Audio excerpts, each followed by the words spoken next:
नमस्कार साथियों, पिछले वीडियो में हमने समांतर श्रेणी के व्यापक पद, समांतर श्रेणी के n पदों का योग और उन पर आधारित 8 बिंदुओं पर चर्चा की थी। अब जो अगला हमारा टॉपिक है समांतर माध्य, उसको समझते हैं। समांतर माध्य क्या होता है? अगर तीन राशियां a, b और c ये अगर समांतर श्रेणी में रखी हैं, अगर ये समांतर श्रेणी में है, अर्थमेटिक प्रोग्रेशन में है, तो इनके मध्य वाली जो राशि है b, ये समांतर माध्य कहलाती है। ठीक है, समांतर माध्य को शॉर्ट में am बोलते हैं, अर्थमेटिक मीन समांतर माध्य को। ओके, इसी प्रकार अगर a तथा b की बात करूं मैं, a तथा b के मध्य समांतर माध्य क्या होगा? a प्लस b बटा 2। ठीक है, दो संख्याओं के मध्य समांतर माध्य क्या? a प्लस b बटा 2। तीन संख्याएं ये थी, तो इनके मध्य समांतर माध्य क्या था? a प्लस बी प्लस सी बटा 3। इस तरीके से भी हम लिख सकते हैं। समांतर माध्य क्या होता है? जो एवरेज निकालते हैं ना, औसत, वही समांतर माध्य है। ठीक है, इसको मैं एग्जांपल से क्लियर करूं। अगर 2, 4 और 6 ये तीन संख्याएं हैं जो कि समांतर श्रेणी में है। ठीक है, तो इसके अकॉर्डिंग जो बीच वाली संख्या है ये ए बी सी की समांतर माध्य होगी। ठीक है, और निकालते कैसे? तीनों को जोड़ो और संख्या कितनी है? 3 है, तो 3 से भाग कर दो। 2 प्लस 4 प्लस 6 बटा 3 कितना आएगा? 6 और 4 10 और 2 12। 12 में 3 का भाग करोगे तो 4 आ गई ना बीच वाली संख्या। ठीक है, दो संख्याओं के मध्य समांतर माध्य क्या होगा? दोनों को जोड़ो, 2 से भाग करो। तीन संख्याओं के मध्य तीनों को जोड़ो, 3 से भाग करो। और वैसे आप याद रख सकते हो, बीच वाली जो संख्या है वो एबीसी का समांतर माध्य कहलाती है। ठीक है, अगर इनके बीच में n संख्याएं दे दी जाए, n राशियां दे दी जाए a और b के बीच में, सपोज a है और b है, इनके बीच में आपको n संख्याएं दे दी, a1, a2, a3, a4 up to an और लास्ट है b। ठीक है, ये n समांतर माध्य इसमें प्रविष्ट कर दिए, किसमें? a और b के बीच। अच्छा, अगर a और b के बीच n समांतर माध्य डाल दिए, तो मैं कोई भी समांतर माध्य निकालना चाहूं, जैसे मैं 7वां समांतर माध्य निकालूं, तो 7वां समांतर माध्य क्या आएगा? a plus 7d। 10वां निकालूं तो आएगा a प्लस 10d। 15वां निकालूं तो a प्लस 15d। ठीक है, जहां पे a तो है प्रथम पद, ये वाला a, और d कैसे निकाल? d क्या होता है? जो d होता है वो यहां पे होता है b minus a upon n plus 1। इस सूत्र से हम d का मान निकालेंगे। a और b आपको गिवन होंगे, तो b minus a upon n plus 1। n क्या है? जितने a और b के मध्य समांतर माध्य डाले गए हैं उनकी संख्या। ठीक है, उससे एक ज्यादा आपको लेना होगा, तो d उससे निकलेगा। अब बात करूं मैं इन सभी के योग की, जो a और b के मध्य n समांतर माध्य प्रविष्ट किए गए हैं, a और b के मध्य n समांतर माध्य जो डाले गए हैं, इन सभी का योग, मतलब a1 plus a2 plus a3 plus up to an, इन सभी का योग क्या होता है? जितने समांतर माध्य है उनकी संख्या गुणा a एवं b के मध्य समांतर माध्य, मतलब a प्लस b बटा 2। जितने समांतर माध्य हैं, कितने समांतर माध्य हैं? n है, तो n गुणा a और b के मध्य समांतर माध्य कैसे निकालते हैं? a प्लस b बटा 2 से। ठीक है, तो एक से n तक अगर समांतर माध्य डाले गए हैं दो राशियों a और b के बीच, तो उन सभी समांतर माध्यों का योग क्या होगा? n गुणा a प्लस b बटा 2।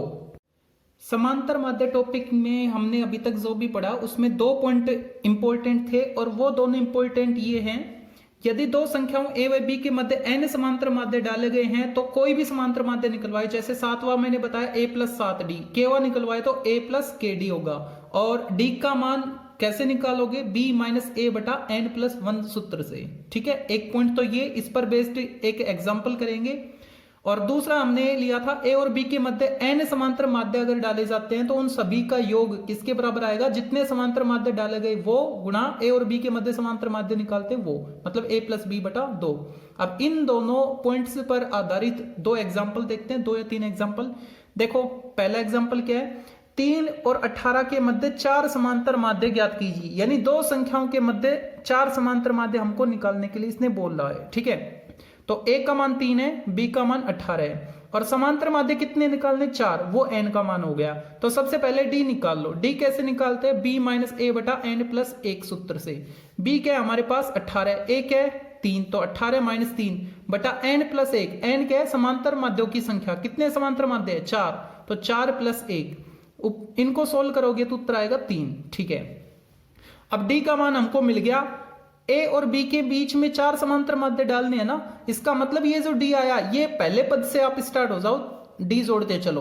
पहला पद क्या था 3, अंतिम पद क्या है 18, इनके बीच में आपको 4 संख्याएं लिखनी है। ठीक है, तो ये जो पहला पद है इसमें d जोड़ दो, d हमारे पास 3 है तो इसमें 3 जोड़ दो, 3 जोड़ेंगे तो क्या आएगा 3 प्लस 3 6 आया, फिर 3 जोड़ो 9 12 15। तो ये जो डार्क कलर्ड कर रखी है मैंने 6 9 12 15, ये चारों 4 समांतर माध्य है, किसके बीच में 3 और 18 के बीच में। ध्यान रखना जो आपको दो संख्याएं दी गई है उनके बीच कितने भी समांतर माध्य डलवाए तो उन सभी से जो सीरीज बनेगी वो भी एपी बनेगी, अर्थमेटिक प्रोग्रेशन बनेगी। ठीक है, समांतर श्रेणी बनेगी, आप चेक कर सकते हो इससे समांतर श्रेणी बन रही है। एक एग्जाम्पल और लेते हैं, 5 व 8 के मध्य स्थित 14 समांतर माध्यों का योग, ये दूसरे पॉइंट पर आधारित है। कितने समांतर माध्यों का योग 14, तो n का मान तो हो गया 14 14। ठीक है, अब योग कैसे निकालते हैं, जिनके मध्य समांतर माध्य आपको दे रखे ना उनका समांतर माध्य निकालो, मतलब 5 और 8 के बीच। कैसे निकालोगे, 5 प्लस 8 बटा 2। तो इस सूत्र में मान रखो n का मान 14, तो मैंने लिखा योग 14 गुणा 5 प्लस 8 बटा 2। ठीक है, अब इनको सोल्व कर लो, ये तो 13, ये कट जाएगा 7 बार, 7 गुणा 13 91। ठीक है, तो इसका उत्तर क्या 91। और ये जो पर्सन है ये पर्सन हम करेंगे जब आज ये जो टॉपिक क्लियर हो जाएगा उसके बाद समांतर श्रेणी पर आधारित 36% का मैं वीडियो अपलोड करूंगा, तो उसमें ये पर्सन शामिल होंगे। हाँ, बाकी जो रिजल्ट हम निकाल रहे हैं उन पर बेस्ड एक एक दो एग्जाम्पल साथ लेके चलूंगा मैं। अब आगे बढ़ते हैं, समांतर श्रेणी के जो महत्वपूर्ण परिणाम और गुणधर्म है उन पर चर्चा करते हैं। अगर ए बी और सी ये तीन कोई समांतर श्रेणी के पद हो और अगर एक कांस्टेंट के स्थिरांक की बात की जाए जो कि अशून्य है, मतलब के का मान शून्य नहीं है, शून्य के अलावा प्लस माइनस फ्रैक्शन डेसिमल कुछ भी हो सकता है। ठीक है, रियल नंबर में से, तब ए प्लस के करें या ए माइनस के करें, ऐसे बी में और ऐसे ही सी में वो जो कांस्टेंट हमने लिया था उसको प्लस करें इन तीनों में या माइनस करें उन तीनों में, तो आपको जो पद मिलेंगे वो भी समांतर श्रेणी में होंगे।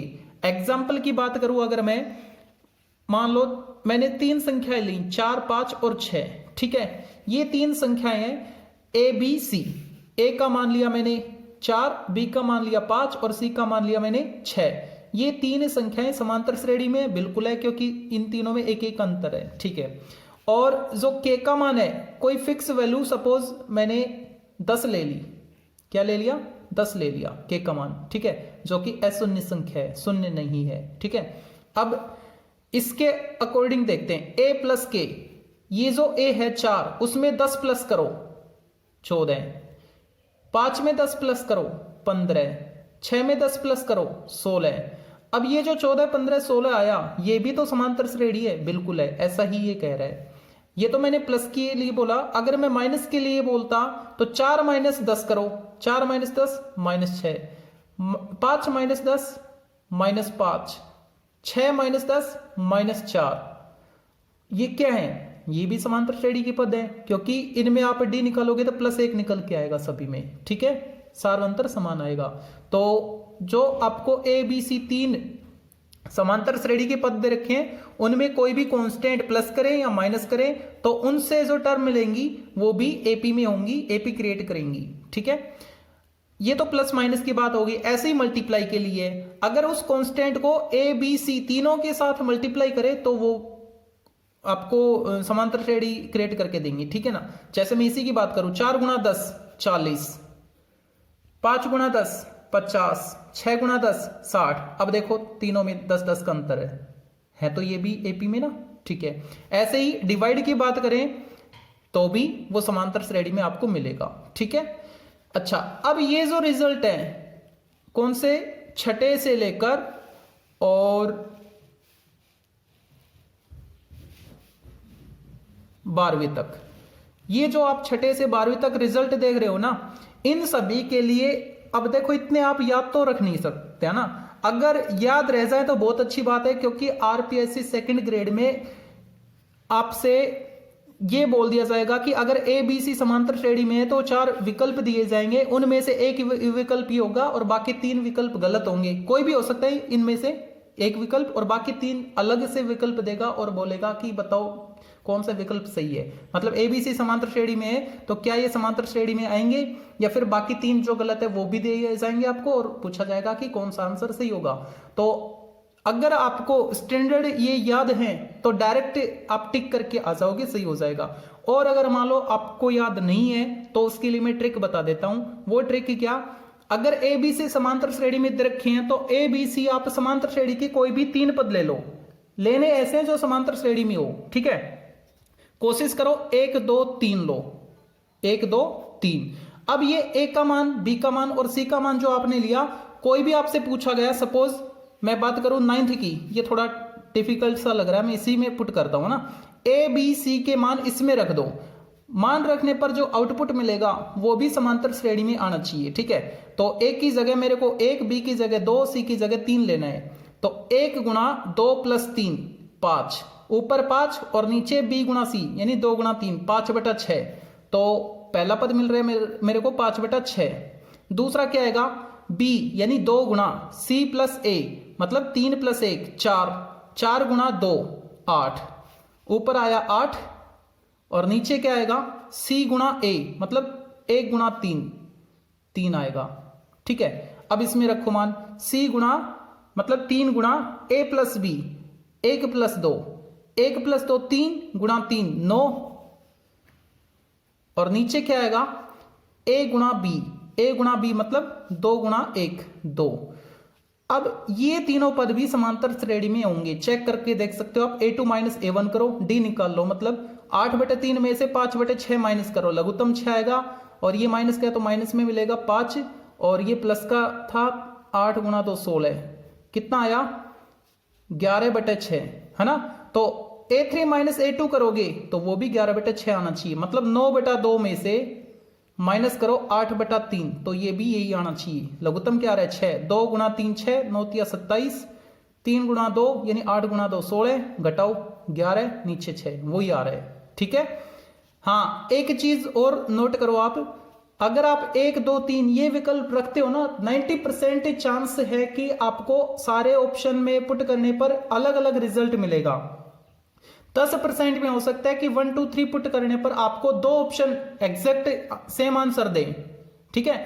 दो ऑप्शन आपको एग्जैक्ट आंसर दें, जो आपका ए ऑप्शन में आ रहा है वही मान लो बी में भी आ जाए, मतलब समांतर श्रेणी रिप्रेजेंट करें। तो उस केस में क्या करोगे, 1 2 3 ना लेके संख्या बदल देना, लेकिन होनी चाहिए समांतर श्रेणी में। 4 5 6 ले लो, 2 3 4 ले लो, ठीक है। इस तरीके से आप सोल्व कर सकते हो, और याद रख लो तो बहुत अच्छी बात है। एक बार इनको रिकॉल करते हैं, कौन सा पॉइंट क्या कह रहा है। अगर ए बी सी समांतर श्रेणी में है तो 1/BC 1/CA 1/AB समांतर श्रेणी में होंगे, ठीक है। कैसे प्रूव करें, तो प्रूव करने के लिए आप कोई भी एग्जांपल ले सकते हो, जैसे मैंने ए बी सी 1 2 3 माना, 2 3 4 से आप ट्राई कर सकते हो, ठीक है। और अगला क्या कह रहे हैं, अगर ए बी सी समांतर श्रेणी में है तो A² AB और AC ये भी समांतर श्रेणी में होंगे, ये आप ट्राई करना, ठीक है। ये दोनों पॉइंट 1 2 3 4 5 6 ये पॉइंट्स लेके अगला रिजल्ट हमारे पास, अगर ए बी सी समांतर श्रेणी में है तो B + C C + A और A + B ये तीनों भी समांतर श्रेणी के पद होंगे, ठीक है। B + C - A, C + A - B, A + B - C, अगले में ये -A - B - C कर रखा है, ठीक है। तो ये भी समांतर श्रेणी के पद होंगे, कब, अगर A B और C समांतर श्रेणी में है तो, ठीक है। अब बात करें इनके स्क्वायर की, तो वो स्क्वायर वाली टर्म भी समांतर श्रेणी क्रिएट करेंगी, एपी क्रिएट करेंगी, ठीक है, समांतर श्रेणी बनाएंगी। और अगले पॉइंट की बात करें तो B + C / BC B × C + A / CA, C × A + B / AB ये भी समांतर श्रेणी बनाएंगे। 10वें पॉइंट पे देखते हैं। 10वें पॉइंट पे इसने बोल रखा है A square B plus C, B square C plus A, C square A plus B, ये भी समांतर श्रेणी में होंगे। अगला point B C minus A square, C A minus B square, A B minus C square, ये भी समांतर श्रेणी के पद होंगे। लेकिन 12th देखो इस रूप में आ जाए तो कैसे करें।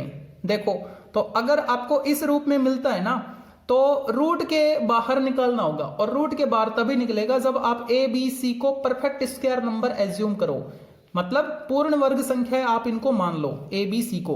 तो पूर्ण वर्ग संख्याएं कैसे मानोगे, ए का मान लोगे 1, बी का मान लोगे आप 25 और सी का मान लोगे 49, ताकि ये रूट से बाहर आ पाए। ठीक है, रूट 1 रूट 25 5, रूट 49 7। अब आप सोल्व कर पाओगे। अब ए का मान, बी का मान, सी का मान यहां पे रख दो। ठीक है, तो मैं रख रहा हूं 1 बाई 1, 1 अपॉन रूट बी मतलब 5, रूट सी 49 है तो प्लस 7। दूसरा देखो 1 अपॉन रूट सी यानी 7 और रूट ए 1, और तीसरा है 1 अपॉन रूट 1 मतलब 1 रूट 25 5।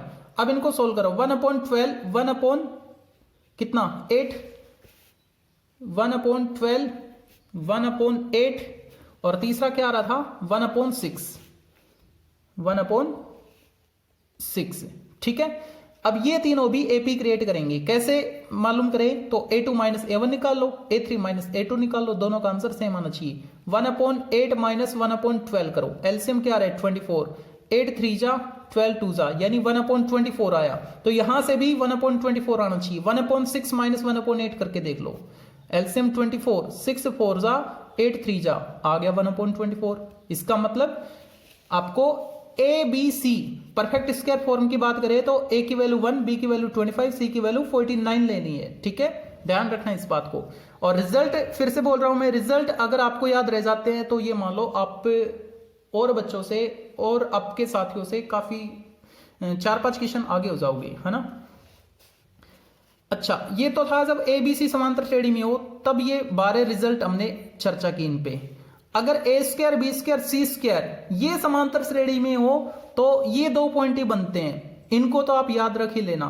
1 अपॉन बी प्लस सी, 1 अपॉन सी प्लस ए, 1 अपॉन ए प्लस बी, ये भी समांतर श्रेणी में होंगे। और अगर मैं इनको पहले को ए, दूसरे को बी, तीसरे को सी से गुणा कर दूं तो वो भी समांतर श्रेणी क्रिएट करेंगे, एपी क्रिएट करेंगे। ठीक है, समांतर श्रेणी बनाएंगे।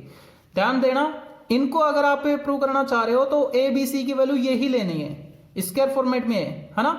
अगर स्क्वायर फॉर्मेट में है तो ए की वैल्यू आप 1, बी की वैल्यू 25 और सी की वैल्यू 49 लेके फिर प्रूव करोगे। ठीक है, तो यहां पे अगर आप पुट करोगे 1 अपॉन बी की वैल्यू 25 प्लस सी 49, इस तरीके से लोगे तो ए स्क्वायर बी स्क्वायर सी स्क्वायर आपको एपी में मिल जाएंगे। ठीक है, ये एक दूसरे के कन्वर्स होते हैं, इसलिए मैं बोल रहा हूं ए स्क्वायर बी स्क्वायर सी स्क्वायर एपी में होंगी। कब, अगर ये एपी में है तो, या फिर ये एपी में है तो ये रिजल्ट आपको मिलेगा, ये आउटपुट मिलेगा। ठीक है, तो 1 upon B plus C, B plus C से स्टार्ट है, B plus C plus A plus B, B plus C plus A plus B, ऊपर सभी में 1 और यहां पे सभी में ए बी सी।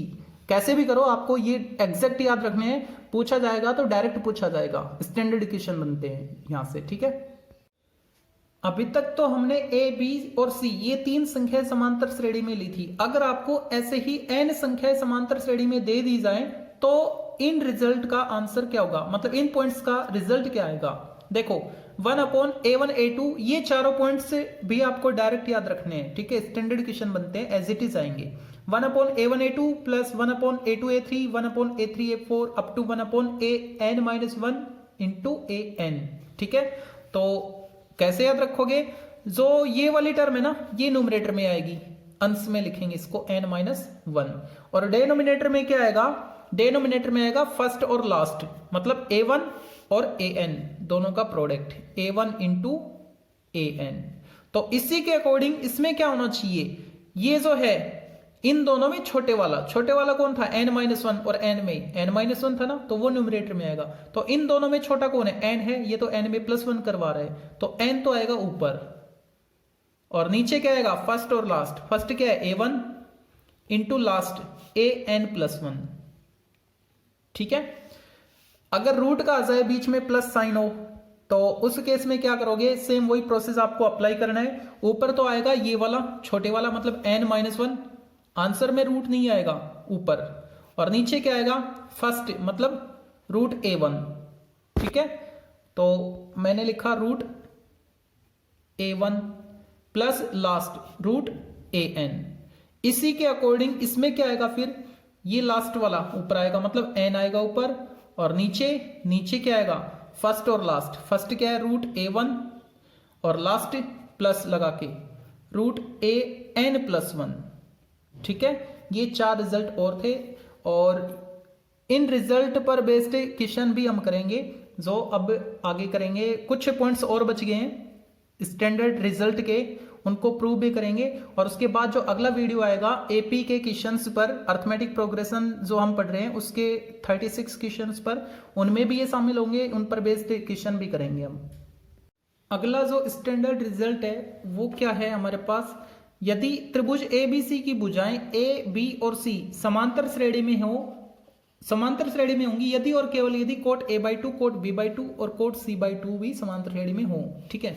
देखो ये कोई त्रिभुज आपको दृक है, ABC त्रिभुज है, तो इसकी जो भुजाएं हैं, भुजाओं की माप आपको दृक है ABC, तो ये जो वर्टेक्स A है ना, इसके अपोजिट जो साइड होगी उसको बोलेंगे A, B वाले के अपोजिट को बोलेंगे स्मॉल b, C वाले के अपोजिट को बोलेंगे स्मॉल c। इनकी मेजरमेंट आपको दृक्य होंगी, और इस तरीके से दृक्य होंगी कि A, B और C को आप अरेंज करोगे तो वो AP क्रिएट करेंगी, समांतर श्रेणी बनाएंगी, ठीक है ना। तो उस केस में आपको फिर ये याद रखना है, कोट a/2, कोट b/2 और कोट c/2 ये भी समांतर श्रेणी में होगा, ठीक है। कब, अगर इस त्रिभुज ABC की जो भुजाएं हैं A, B और C, ये अगर समांतर श्रेणी बना रही हैं, जैसे कि 4, 5, 6, ठीक है, तो ये अगर समांतर श्रेणी में है त्रिभुज ABC की भुजाएं, तो उस केस में जो cot half angle of A मतलब इसका हाफ और उसकी कोटेंजेंट यानी कोट a/2, ऐसे ही कोट b/2 और कोट c/2 वो भी समांतर श्रेणी में होंगे, ठीक है। ये आपको डायरेक्ट याद रखना है।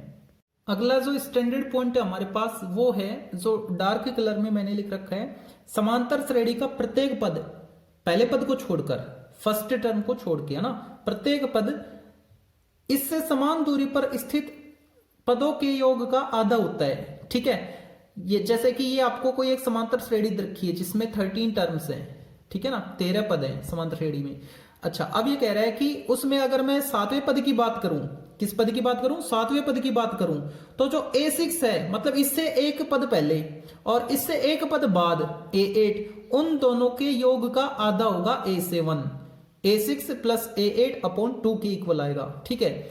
अगर मैं इसी की बात करूं A7 की, तो दूसरा जो पद है एक को छोड़कर, A6 को छोड़कर A5, तो इधर भी ऐसे ही, ठीक है, सिमेट्रिक लेना आपको। A7 की बात कर रहा हूं मैंने इधर लेफ्ट साइड लिया A6, यानी एक टर्म को छोड़कर अगला, है ना, अगली टर्म, तो यहां भी A8 को छोड़कर A9, A5 और A9, इन दोनों के सम का हाफ होगा, ठीक है। अगर मैं बात करूं A7 की ही 4 से कंपेयर करके, तो बीच में मैंने 2 पद छोड़े हैं, छठा, पांचवा, फिर चौथा लिया है, तो इधर भी 8वां और 9वां छोड़ के फिर मैं 10वां लूंगा A10। तो कंपेयर किससे की मैंने, A4 की A10 से, यानी A4 प्लस A10 अपॉन 2, ठीक है। ऐसे ही अगर मैं और पीछे चलूं तो 3 और पीछे चलूं तो 11 आएगा, यानी A3 प्लस A11 अपॉन 2, इसके इक्वल आएगा A7, ठीक है। ऐसे ही मैंने A8 को, ये 2 एग्जांपल लिए, A8 को क्या लिखे, अगर मैं A8 को A5 की टर्म में लिखूं तो A5 कहां पे, 2 टर्म छोड़ के तीसरी, तो इधर भी 2 टर्म छोड़ दी और तीसरी A11 लूंगा, ठीक है। उनके जो सम है उनका हाफ होगा। ऐसे ही A3 A13 आएगा, A4 A12 आएगा, A6 A10 का हाफ होगा, ठीक है। अब इस पर बेस्ड एक एग्जांपल और देखते हैं, उससे क्लियर और होगा। तो उसका एग्जांपल है, यदि एक समांतर श्रेणी में तीसरा पद 7 और 11वां पद 31 है, तो 7वां पद क्या होगा।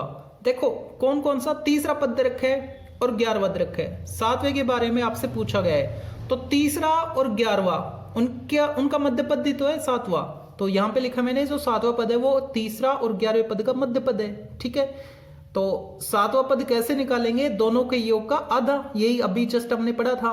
तो तीसरा पद क्या आपको दृक है, तीसरा पद है 7 आपके पास, और 11वां पद क्या दृक है, 11वां पद है 31 आपके पास, तो 7 प्लस 31 और उसका आधा, 31 और 7 38, 38 का आधा 19। ठीक है, अगला जो इंपॉर्टेंट रिजल्ट है उसको पढ़ते हैं। समांतर श्रेणी के प्रारंभ से, शुरुआत से और अंत से समान दूरियों पर स्थित पदों का योग हमेशा बराबर होता है ना। और ये कितना होता है? प्रथम और अंतिम पद के योग के बराबर। मतलब a1 प्लस an, अगर टोटल टर्म n है तो a1 प्लस an के इक्वल आएगा। कौन इक्वल आएगा? फिर से पढ़ो एक बार। समांतर श्रेणी के प्रारंभ से और अंत से समान दूरी पर स्थित पद, उनका योग। ठीक है, जैसे एक एग्जांपल देखो, अगर किसी समांतर श्रेणी में 24 पद है ना, और आपको ये रखा है कि a1 plus a5 plus a10 plus a15 plus a20 plus a24 225 के इक्वल हो, तब इन सभी का सम कितना आएगा, योग कितना आएगा, ये हमको ज्ञात करना है। देखो तो इनको ठीक से अरेंज करते हैं। कितने पद है? सारी 24 पद है ना। तो पहला और लास्ट, पहला और लास्ट इनका पेयर बनाया मैंने। ऐसे ही दूसरा और 23वां होता तो उनका पेयर बनाता मैं। ठीक है, इक्वल डिस्टेंस पे बोल रही है ना। तो मैंने पहला और लास्ट 24वां लिया। उसके बाद कौन सा है? 5वां है। तो 5वें के साथ मैं किसको लूंगा? 20 को। अब ये मत सोचना कि 5वां लिया है तो मैंने 20 लिया है, तो ये तो 25 हो गए, पद तो 24 थे। अगर आप इनको जोड़ने लग जाओ तो वो बात ठीक है कि इनका योग तो 25 हो गया, लेकिन बात जब पद की आती है, देखो 25 में से 3 घटाओगे तो हम कैसे सोल्व करते हैं इसको? 24, 23, 22 है ना। 25 को काउंट नहीं किया, लेकिन जब बात आती है टर्म की तो उस टर्म को भी लेंगे, 25th को भी काउंट करते हैं ना, इसलिए ये एक एक्स्ट्रा आ रहा है। ठीक है, तो A5 किसके साथ आएगा? A20 के साथ आएगा। और A10 किसके साथ आएगा? A15 के साथ आएगा। ठीक है, तो ये जो पद थे ये भी शामिल हो गए। 24वां पहले वाले के साथ, 20वां 5 वाले के साथ शामिल हो गया, और ये दोनों आपस में पेयर बना रहे हैं। ठीक है ना। इन सभी का योग कितना है? 225 है। तो ये जो a1 प्लस a24 है, ये बोला जाए चाहे 4 इससे मतलब 4 पद छोड़ के और 4 पद लास्ट के छोड़ के समान दूरी वाले पद हो गए ना इसके अकॉर्डिंग। भाई शुरू से 4 पद छोड़ के 5वां पद, और लास्ट से 4 छोड़ के 5वां पद। 24वां छोड़ा, 23वां छोड़ा, 22वां छोड़ा, 21वां छोड़ा, 4 छोड़े और 5वां पद खुद 20वां है लास्ट से, है ना। समान दूरी पर हो गए। ऐसे ये भी समान दूरी पर, शुरू के 9 पद छोड़ दिए फिर 10वां है, ये भी पीछे के 9 पद छोड़ के फिर 10वां नंबर देखोगे तो आप 15वां ही आएगा। 24 को काउंट करके, ध्यान रखना 24 को काउंट करके। ठीक है, तो उनको अगर जोड़े तो वो योग बराबर आएगा। मतलब इसका जो उत्तर आएगा वही इसका आएगा, वही इसका आएगा। ठीक है, क्यों? क्योंकि ये दोनों समान दूरी पर है, शुरू से और अंत से। ये भी शुरू से और अंत से, ये भी शुरू से और अंत से समान दूरी पर है। ठीक है, और इनका योग आएगा कितना? प्रथम व अंतिम पद के योग के बराबर, यानी पहला और अंतिम। मतलब पहला और अंतिम हो गया, तो इसका उत्तर भी कितना आएगा? पहला और अंतिम आएगा। इसलिए मैंने इसको भी लिखा a1 प्लस a24। इसका भी कितना आएगा? a1 plus a24। तो ये 3 बार आ गया a1 प्लस a24 3 टाइम। अब ये 3 बटा में आ जाएगा 75 आ गया। a1 प्लस a24 आपको 75 मिल गया। सम ऑफ n टर्म क्या होता है? n/2 first term plus last term. Last term के 24 है ना। ठीक है, अब इनकी वैल्यू पुट कर दो। ये आ गया 12 और इसकी वैल्यू आपके पास है 75। मल्टीप्लाई करोगे तो 900 आपको मिलेगा। अगला जो पॉइंट है उसको देखते हैं, ये भी काफी स्टैंडर्ड है। यदि a1, a2, a3 कितने भी टर्म हो सकते हैं और b1, b2, b3 ये 2 AP आपको दे रखी हैं, तो इनके फर्स्ट टर्म को जोड़े दोनों को, ऐसे ही दूसरे वाले को जोड़े, ऐसे तीसरे वाले को जोड़े, तो जो आपको टर्म मिलेगी वो टर्म भी AP क्रिएट करेंगी। ठीक है, समांतर श्रेणी बनाएंगी। जैसे कि अगर मैं इस श्रेणी को लिखूं, मान लो 2, 4, 6, 8 ऐसे चलती जा रही है। इसको मैं लिखूं 4, 10, 16, कितने का अंतर है? 6 का अंतर है ना, 22, इस तरीके से। अब मैं पहले वाले को पहले वाले के साथ जोड़ू, 2 + 4 6 आया। 4 को 10 के साथ जोड़ू 14 आया। 6 को 16 के साथ जोड़ू 22 आया। 8 को 22 के साथ जोड़ू 30 आया। ठीक है, तो ये जो श्रेणी आई ये भी समांतर श्रेणी होगी, आप चेक कर सकते हो। 6 में अगर मैं 8 जोड़ू तो 14 आ रहा है, 8 जोड़ू 22, 8 जोड़ू 30, 8 का अंतर है, सारा अंतर यहाँ पे 8 है। ठीक है, ये पॉइंट इस चीज को बता रहा है। ये जो पॉइंट है ये काफी इंपॉर्टेंट पॉइंट है और पूरे चांस है इस टाइप के क्वेश्चंस के आने की। अब जो पॉइंट जिसकी मैं बात कर रहा हूं ये है उभयनिष्ठ पदों की संख्या कैसे ज्ञात करें। अगर आपको दो समांतर श्रेणियां दी गई है तो उनमें उभयनिष्ठ पद कितने होंगे ये कैसे निकालें। तो पहले पॉइंट को पढ़ते हैं फिर एग्जाम्पल को देखेंगे। यदि दो समांतर श्रेणियों का प्रथम उभयनिष्ठ पद ए है और इन दोनों श्रेणियों के सारांतर, जैसे पहले वाली श्रेणी उसका सारांतर d1 दूसरे वाली का d2 है, तो उन दोनों का जो लघुत्तम है वो स्मॉल d हो तो इन दोनों श्रेणियों के उभयनिष्ठ पद क्या होंगे, a plus T a plus 2d, मतलब वो भी AP क्रिएट करेंगे, समांतर श्रेणी में होंगे। ठीक है, अब एग्जाम्पल को समझो। आप दो समांतर श्रेणी आपको अलग अलग दे रखी है। ठीक है, पहली है 3 7 11 अप टू 407, दूसरी है 2 9 16 अप टू 709। ठीक है, तो ये बोल रहा है इन दोनों समांतर श्रेणियों में कितने उभयनिष्ठ पद होंगे, कॉमन टर्म्स कितनी होंगी। तो यहां से आप इसको थोड़ा एक्सपेंड कर लो और इसको भी थोड़ा एक्सपेंड कर लो, है ना। आपको पता है 4 जोड़ते चलने हैं, कब तक करोगे, जब तक आपको पहला उभयनिष्ठ पद ना मिल जाए। तो इन दोनों में 23 ऐसा पद है जो दोनों में उभयनिष्ठ कॉमन है। तो ए का मान तो हो गया पहला उभयनिष्ठ पद 23। d1 की बात करूं, मतलब इस AP से जो कॉमन डिफरेंस आएगा वो d1 कितने का अंतर है, 4 का, तो d1 है 4। d2 की बात करूं तो जो सेकंड वाली AP है उसमें कॉमन डिफरेंस क्या है, उसमें कॉमन डिफरेंस 7 है। ठीक है, तो 7 हो गया। लेकिन मेरे को जो AP क्रिएट करनी है उसका d कैसे निकालूंगा, इन दोनों का LCM लेके 4 और 7 का जो लघुत्तम आएगा वो कितना आएगा, 28 आएगा। ठीक है, अंतिम पद कौन सा लोगे आप, देखो कॉमन पद की बात हो रही है ना, तो भाई पहली श्रेणी यहां तक खत्म हो गई तो इसके आगे चाहे कोई भी पद हो या ना हो हमको उससे कोई मतलब नहीं। क्यों, इसके पद से क्या कॉमन देखेंगे, एक ही श्रेणी की पद होगी तो दूसरी भी तो होनी चाहिए ना उसके पैरेलल, तभी तो हम कॉमन का कंपेयर कर पाएंगे। तो इसमें अंतिम पद जो है कोई भी श्रेणी का जो छोटा पद है अंतिम पद वो लास्ट टर्म मानी जाएगी। ठीक है, तो an हो गया 407। अब an क्या होता है, a plus n minus 1 into D, an 407 equal a 23 plus n minus 1 into D, D क्या आया 28 आया। यहां से n मिल जाएंगे। n क्या है, नंबर ऑफ टर्म, पदों की संख्या। कौन से पदों की संख्या, उभयनिष्ठ पदों की संख्या जो हम श्रेणी बना रहे हैं। ठीक है, तो यहां पे ये प्लस 23 था, इधर आके माइनस 23 हो गया, तो कितना 384, और ये 28 गुणा में था तो बटा में आ गया। इधर n माइनस 1 बचा रहा, सोल्व करने पे मिलेगा 14 सी 5/7। अब ये 5/7 का मतलब क्या है, मतलब आगे और भी यहां तक मैंने काउंट किए, है ना। अगर आगे कोई और पद होते तो हो सकता है पूरा 15 हो जाता ये, है ना। लेकिन मेरे को तो जो इंटीजर है वो रखना है, यानी 14 रखना है। तो इसमें पदों की संख्या कितनी मानी जाएगी, 14 मानी जाएगी। 14 पॉइंट समथिंग, इसका मतलब ये है ना 14 पॉइंट समथिंग। इसका मतलब ये है कि आपको जो श्रेणी मिल रही थी वो यहां तक खत्म थी। अगर कुछ आगे और होती तो ये मान और आगे बढ़ता, कभी 15 भी आता है, 15 से आगे 16 भी आता। ठीक है, लेकिन हमको तो जो इंटीजर है वो वैल्यू रखनी है। ठीक है, मतलब नेचुरल नंबर आपको रखना है 14। तो इसमें उभयनिष्ठ पद कितने, 14। निकालोगे कैसे, एक बार फिर से बता देता हूं। जो दोनों श्रेणियां दे रखी हैं उनका पहला कॉमन पद निकालो आप कैसे भी करके, थोड़ा आगे बढ़ा के। ए आ गया, दोनों के डी का एलसीएम ले लो, वो डी आएगा। छोटे वाले पद से एन निकाल लो। ठीक है, एन का फॉर्मूला होता है, उसमें वैल्यू पुट कर दो, एन की वैल्यू निकल जाएगी, वो ही बताएगी आपको उभयनिष्ठ पदों की संख्या। अगला जो पॉइंट है ये देखो क्या कह रहा है, यदि एक समांतर श्रेणी के p पदों का योग उसके q पदों के योग के बराबर है तो p प्लस q पदों का योग हमेशा शून्य होगा। ठीक है, देखो समांतर श्रेणी के प्रथम 10 पदों का योग प्रथम 20 पदों के योग के बराबर है। एक समांतर श्रेणी देखिए, उसके जो शुरू के 10 पदों का योग है ना, प्रथम 10 पदों का योग, वो शुरू के 20 पदों के योग के बराबर बता रहा है, मतलब घटती हुई श्रेणी होगी कोई। ठीक है, तो इसके प्रथम 30 पदों का योग कितना होगा, यानी p प्लस क्यू की बात कर रहा है, 10 प्लस 20 की बात कर रहा है, तो कितना आएगा, हमेशा 0।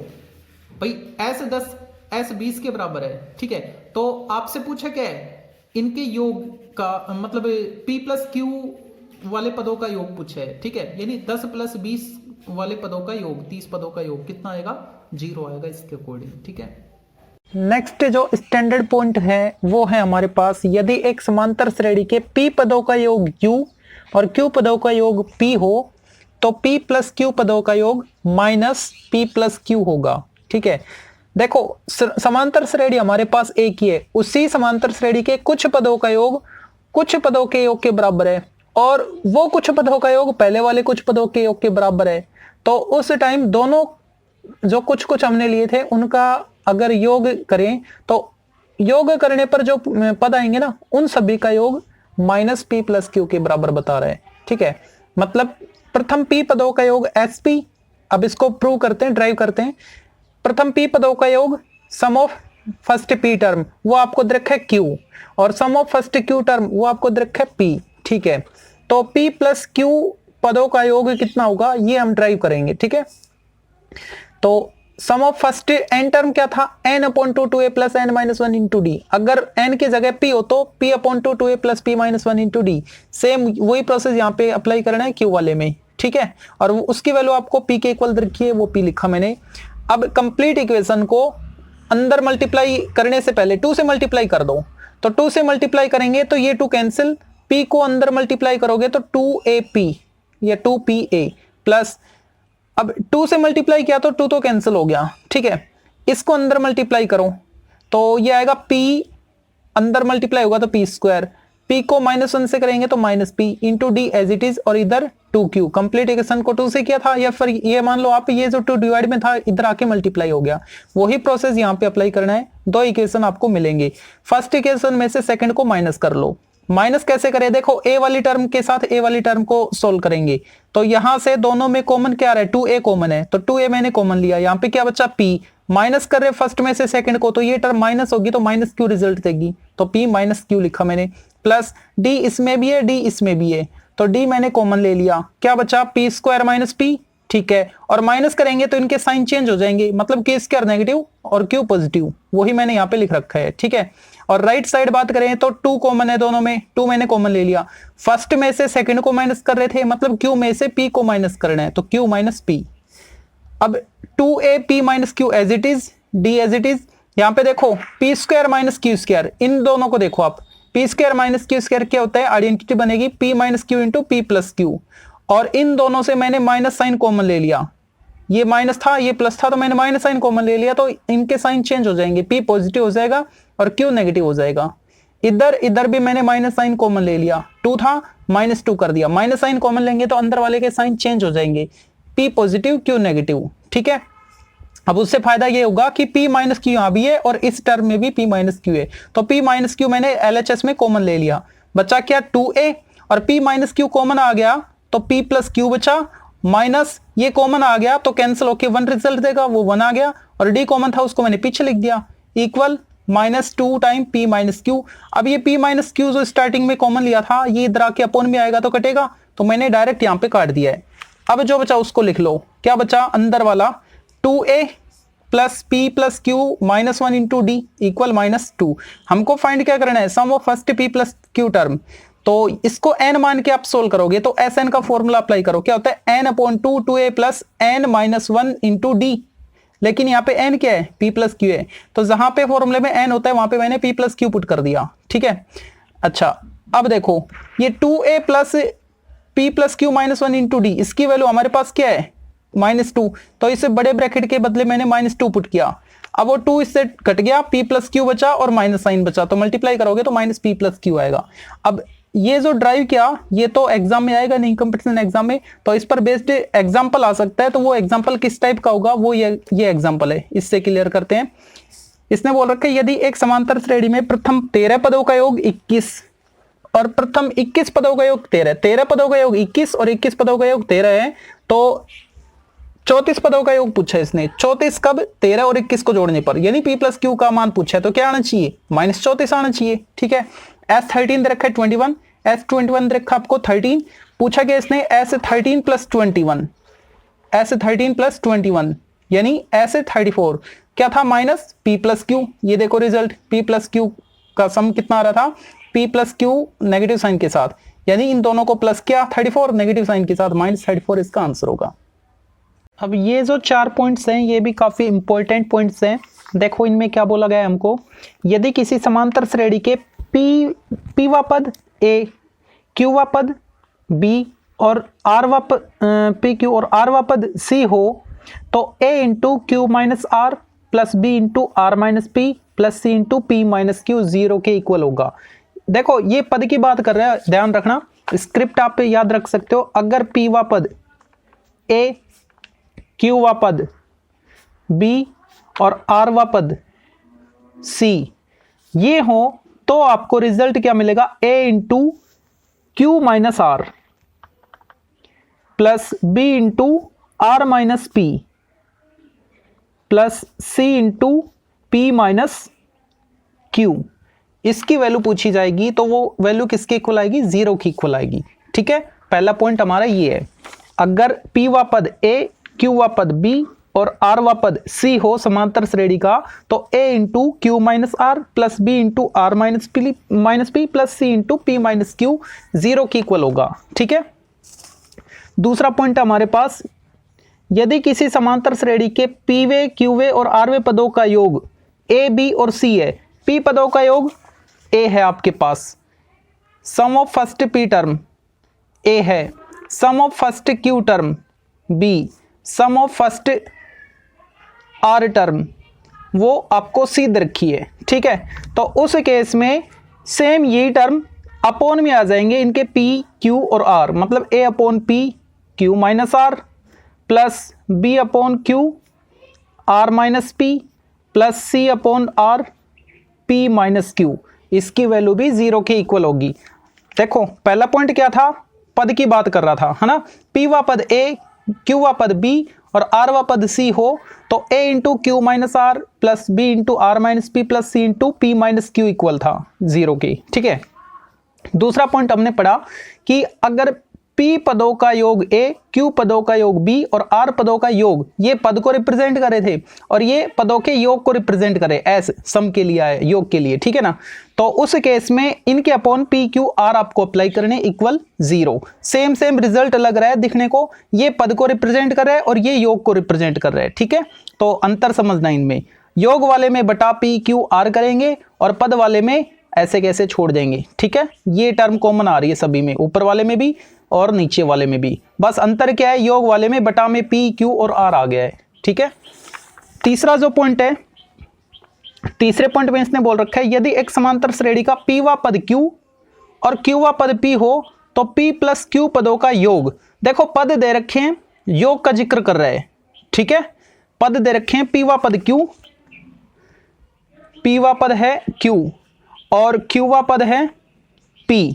ठीक है, तो P प्लस Q पदों का योग, एक बार फिर से देखो, P वा पद, सॉरी तीसरा पॉइंट, P वा पद Q और Q वा पद P है तो उनके P प्लस Q पदों का योग, ये हमसे पूछे इसने, तो वो किसके बराबर आएगा, 1/2 गुणा P प्लस Q गुणा P प्लस Q माइनस 1। ठीक है, 1/2 इन दोनों का योग और उससे एक कम वाला, इन दोनों के योग से एक कम वाला, उसके बराबर आएगा। देखो पद दे रखे हैं, योग में रिलेशन पूछ रहा है, पद देख के योग पूछे।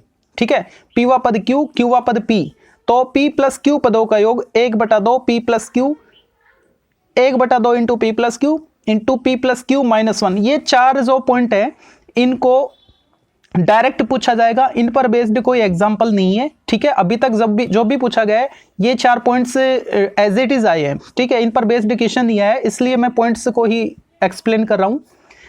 चौथा जो पॉइंट हमारे पास वो है यदि एक समांतर श्रेणी का P वा पद Q, Q वा पद P, इसकी तरह P वा पद Q, Q वा पद P और R वा पद, P वा पद Q, Q वा पद P हो तो R वा पद क्या आएगा, P plus Q minus R। ठीक है, और P प्लस Q पद शून्य होगा, P प्लस Q वा पद शून्य होगा इसका। अगर P वा पद Q, Q वा पद P है तो P प्लस Q वा पद 0 होगा और R वा पद पूछा जाए इन दोनों के अलावा तो P plus Q minus R होगा। जैसे तीसरा पद दे दिया, चौथा पद दे दिया, सातवां पद, 10वां पद पूछे या दूसरा पद पूछे, 3 + 4 - 2 उनके योग से छोटा पूछा जाएगा ये R, है ना। तो तीसरा पद दे दिया, चौथा पद दे दिया, तीसरा पद 4 है, चौथा पद 3 है। ठीक है, तो दूसरा पद क्या होगा, 3 + 4 - 2 करोगे आप, 3 + 4 7 - 2। ठीक है, 5 उत्तर आएगा उसका। ठीक है, और P प्लस Q वा पद क्या आएगा, 0, मतलब दूसरा पद 3 दे दिया, तीसरा पद 2 दे दिया, तो P प्लस Q वा पद मतलब 5वां पद क्या आएगा, फिर 0 आएगा। ठीक है, और प्रथम पद होगा इसका P प्लस Q -1 और जो कॉमन डिफरेंस होता है सारवंतर वो होगा -1। ठीक है, तो ये 4 पॉइंट थे जो काफी इंपॉर्टेंट थे, इनको भी अच्छे से देखना आपको। अर्थमेटिक प्रोग्रेशन पर अब ये 2 पॉइंट बाकी और बचे हैं, इन पर चर्चा करते हैं। फिर अर्थमेटिक प्रोग्रेशन यानी समांतर श्रेणी, उसके सारे कॉन्सेप्ट हम कर चुके होंगे। फिर उन पर बेस्ड जो क्वेश्चन है वो नेक्स्ट वीडियो में मैं आपसे शेयर करूंगा। तो इसमें सेकंड लास्ट पॉइंट को देखते हैं। यदि किसी समांतर श्रेणी के n, 2n और 3n पदों का योग क्रमशः S1, S2 और S3 हो तो ये आपको रिलेशन मिलेगा। ठीक है, n पदों का योग सम ऑफ n टर्म S1 है, 2n पदों का योग S2 और 3n पदों का योग अगर S3 हो तो आपको क्या रिलेशन मिलेगा, जो S3 है वो 3 टाइम होगा किसका, S2 माइनस S1 का। ठीक है, स्टैंडर्ड है, आपको एग्जैक्ट ऐसे ही याद रख के जाना है। इस पर बेस्ड क्वेश्चन तो आएगा नहीं, खुद ये स्टेटमेंट ही आएगा। तो आपसे ये रिलेशन पूछा जाएगा S1, S2, S3 में रिलेशन क्या होगा, तो ये जो ऑप्शन होगा वो करेक्ट होगा। ठीक है, अब देखते हैं लास्ट पॉइंट को। यदि एक समांतर श्रेणी में n पद का n गुणा, n पद उसका n गुणा बराबर है, किसके बराबर है, m पद के m गुणा के बराबर है। m पद am, इसका m गुणा इंटू m। ठीक है, मतलब आपको n into an equal m into am अगर दे रखा है तो m प्लस n पद पूछा जाए तो वो क्या आएगा, 0 आएगा। फॉर एग्जाम्पल, अगर 7वें पद का 7 गुणा उस समांतर श्रेणी के 15वें पद के 15 गुणा के बराबर हो तो आपसे 22वां पद पूछा जाए तो उत्तर क्या लिखोगे, 0। 7 और 15 इनका योग m प्लस n पद है ना, 7 प्लस 15 यानी 22वां पद पूछा जाए तो उसका उत्तर क्या आएगा, 0। तो जो समांतर श्रेणी थी उसके सभी कॉन्सेप्ट क्लियर होते हैं। अगले वीडियो में मैं अर्थमेटिक प्रोग्रेशन के 36 क्वेश्चंस को अपलोड करूंगा। Thank you.